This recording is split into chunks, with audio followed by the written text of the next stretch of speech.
국민의힘 인요한 혁신위원장에게 이준석 전 대표가 이준석 전 대표 끌어안기가 첫 번째라면 그건 못지않게 바로 중요한 게 인적 쇄신, 그러니까 친윤 사람들 불출마 혹은 험지 출마건일 겁니다.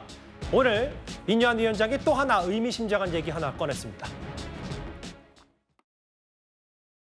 어제 저녁에도 전화를 했어요. 빨리 결단 내리라고. 여러 명한테 얘기했어요. 권성동, 장제원 이런 대표적인 분들은 떠오르긴 해서 예. 김기현 대표도 마찬가지고. 그중에 한두 명만 결단을 내리면 예. 따라오게 돼 있어요. 어제 통화를 했다고 하셨는데 좀 느낌이 네. 결단이 곧 있을 것 같으셨어요? 글쎄요. 결단을 해야 하는 걸 알죠. 그건 월권이에요. 그분들이 왜 제가 여기서 뭐 이름을 얘기 안 하고 뭐 누구를 거명 안 하고 그런 이유는 그분들이 알아서 스스로 멋있는 행동을 해야 돼요. 경계가 대통령을 사랑하면, 예. 나라를 사랑하면, 네. 대한민국 미래가 걱정이 되면 결단을 내려라.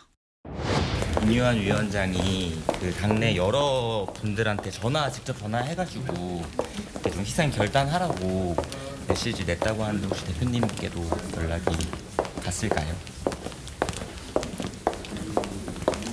또 다른 질문 있으세요? 인 위원장님 전화는 받으셨어요?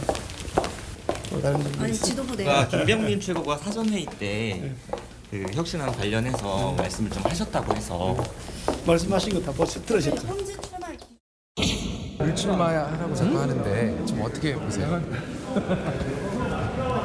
혹시 인요한 위원장이 전화 따로 받으신 거 없을까요? 그런 거 없어요. 그런 거 없어요. 바빠 죽겠는데 내 이야기도 바빠. 기자들의 질문에 특히 김기현 대표는 오른손에 커피, 왼손에 책 들고 다른 질문 없어요라고 반문하는데 기자들의 온통 관심사는 아마 불출마 선언 혹은 기득권 포기 뭐 이런 걸 테니까요. 실제로 이현정 의원님, 인요한 위원장이 어젯밤, 일요일 밤에도 여러 명, 뭐 본인이 직접 이름을 언급하지 않았는데 저희 노은지 앵커가 여러 질문을 좀 하니까 아마 이들을 지칭하는 듯한 한두 명만 결단하면 따라할 것 같다. 어떻게 좀 들으셨어요? 아마 국민의힘 중진들은 아마 전화를 바꾸는 게 꽤 유행일 것 같습니다. 인요한 위원장의 전화를 안 받으려면 전화를 일단 바꿔야 되는 상황인데 아마 인요한 위원장 번호가 뜨면 다들 굉장히 아마 두려울 것 같습니다. 왜냐하면 이게 지금 인요한 위원장이 하는 게 상당한 국민적 지지와 또 지지층들의 지지를 받고 있는 거기 때문에 아마 의원들 입장에서 보면 여기를 벗어나기가 굉장히 어려울 겁니다. 특히 인요한 위원장의 혁신이 성공하지 못하면 내년 총선은 가망이 없다라고 아마 판단하기 때문에 인요한 위원장의 어떤 힘에 실리는 것 같고요. 예전에 그 김종인 비대위원장이 지금 민주당의 비대위원장을 할 때 당시에 이해찬 당시 전 대표와 정청래 의원을 결국은 컷오프 시켰잖아요. 예. 그게 사실은 선거 승리에 굉장한 큰 기여를 한 바 있습니다. 상징적인 인물이었잖아요. 물론 뭐 다 그분들 그 다음 선거에서 복귀를 하긴 했지만 어쨌건 국민들에게 알려진 인물들, 시선을 받는 인물들 이런 분들의 어떤 희생이라는 게 굉장히 상징적이잖아요. 예. 그러니까 저는 인요한 혁신이 가장 마지막에 이제 이 혁신을 그만둘 때 가장 마지막 파이널로 마지막에 할 것 자체는 바로 저는 이 중요한 분들에 대한 불출마나 그다음에 험지 출마 아마 이걸 선언하고 나올 겁니다. 그럴 경우에 국민들 입장에서 보면 결국 뭔가 좀 바뀌네? 라는 기대감을 불러일으킬 수가 있는 거 아니겠습니까? 그래서 아마 인요한 위원장이 지금 계속 개인적인 전화를 걸고 있는 것 같고 아마 그런 압박들은 상당히 받을 거고 제가 알기로는 아마 몇몇 분들은 이미 대안을 모색하고 있는 걸로 알고 있습니다. 잠시만요. 대안이라면 출마지를 바꾸는 거죠. 출마지를 바꾸는 것도 실제로 여러 거론되는 인물 중에 검토하는 사람도 있는 그렇습니다. 겁니까? 제가 듣기로는 뭐 여러 수도권 인근 지역을 지금 뭐 보좌관들 보내서 찾고 있는 걸로 알고 있습니다. 근데 이제 그게 아마 뭐 메가시티와도 뭐 연동된 거 아니냐라고 해서 야당이 계속 정략적인 총선은 아니다 비판하고 있는데 그게 저희가 잠시 뒤에 또 만나보기로 할 테고. 김기현 대표는 당대표니까 계속 국회 왔다 갔다 하니까 기자들의 이제 집중 타깃이 될 수밖에 없는데 여기 보면 특히 장제원 의원 같은 경우는 일단 뚜렷한 입장 표명이 없어요. 권성동 의원도 마찬가지고. 근데 이제 조금 전인가요? 장제원 의원이 이제 본인 SNS에 글 올렸는데 이 인요한 위원장의 강력한 요구, 권고 말고 본인 지역구 얘기를 SNS에 글을 올렸다. 박원석 의원은 어떻게 좀 해석하세요? 그러니까 장제원 의원이 뭐 이른바 로키라 그러죠. 그러니까 중앙 정치나 당 문제에 대해서 별다른 메시지나 발언 없이 지역 현안이나 지역 일정에 집중한 지는 꽤 오래됐습니다.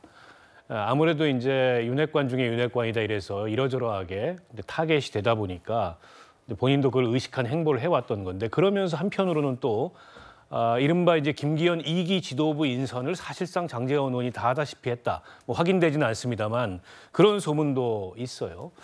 그래서 당내에서는 대통령과 가까운 사람들의 이른바 이제 기득권 내려놓기, 불출마 내지는 험지 출마 이 얘기가 나오면 예. 누구보다 1순위로 거론되는 게 뭐 김기현 대표를 제외하면 장제원 의원입니다. 근데 과연 이걸 피할 수 있을까 저는 이런 생각이 들어요. 왜냐하면 이런 류의 얘기를 다른 사람도 아닌 당내에서 없었던 얘기가 아니지 않습니까? 이를테면 선당우사해야 된다. 대통령과 가까운 사람들이 있었던 얘기인데 이 얘기를 혁신위원장이 꺼내들었어요. 혁신위원장이 그 얘기를 꺼내들고 구체적인 사람을 거명하는 순간에 이건 다시 주워 담기가 어려워요. 그걸 주워 담으려고 하면 그때부터 쇄신에 저항하거나 일종의 반쇄신의 모습을 보이는 걸로 되기 때문에 저는 결국에 시점의 문제이지 내려놓을 수밖에 없다. 그러나 떠밀리듯 내려놓는 거는 또 체면이나 또 훗날을 생각했을 때 마땅치 않다고 생각을 할 거고 예. 본인들 주도하에 일종의 정치적 결단으로 그리고 당을 향한 어떤 쇄신의 움직임으로 어느 시점에선가 그런 걸 내려놓으려고 하는 그런 계획들을 갖고 있지 않을까 그렇게 예상합니다. 유인석 대변인 출연하셨으니까 이 부분을 질문 드릴 텐데 인요한 혁신위원장이 사실은 물론 혁신위가 권고니까 뭐 친윤 혹은 뭐 당 지도부 혹은 중진 이렇게 약간 애둘러서 명단을 얘기하지 않았기 때문에 그게 어디선부터 어디까지 포함되는 거냐 혹은 최근에 뭐 청년 정치인인데 일부 언론에서는 출마 아직 안 했는데 또 윤 대통령 가깝다고 하니까 불출마해야 되는 거 아니야 여러저런 해석들이 나오는데 제가 냉정하게 좀 어떻게 받아들이면 될까요? 그러니까 마지막에 말씀하신 청년 정치인인데 출마도 아직 안 한 분 그거는 뭐 지도부에 있다고 해서 그분까지 포함한다고 저는 보지는 않아요. 예. 인요한 위원장이 얘기한 것은 아마도 현역 의원 신분인 분들 중에서 정권 출범에 공을 많이 세웠는데 그 이후에 1년 반이 지난 이 상황에서 어떤 이유로 해서든 지지율이 별로 좋지 않고 당과 정부가 또 윤석열 대통령이 그렇게 좋은 평가를 받지 못하는 데 대한 책임을 져야 할 사람, 그 사람은 본인 스스로가 잘 알 것이다. 그러니 알아서 본인이 결단을 내려달라. 이런 주문으로 저는 해석합니다. 만약에 뭐 삼선 동일 지역 뭐 이런 얘기까지 나오면 굉장히 그것을 기계적이 되는 것이고 어떻게 보면 대단히 폭력적인 것으로 저는 생각을 합니다. 삼선을 했다는 게 죄가 되는 건 아니지 않습니까? 그렇기 때문에 이런 어떤 정치적 책임과 선수를 연계시킨다기보다는 예. 본인이 처한 정치적 상황, 그동안의 정권 출범 과정에서 했었던 여러 가지 일들 이것을 종합해 보면 스스로 본인이 어떤 거취 표명을 해야 될 것인가를 결정할 수 있다. 이런 전자에서 하신 말씀이라고 생각합니다. 일단 인요한 위원장이 직접 전화를 건 인물들의 반응 혹은 진짜 전화를 걸었는지는 알 수 없습니다만 추측한데 한번 특히 뭐 김기현 대표나 장제원 의원 얘기를 좀 하나하나 언급을 했거든요. 저희가 준비한 3위였습니다.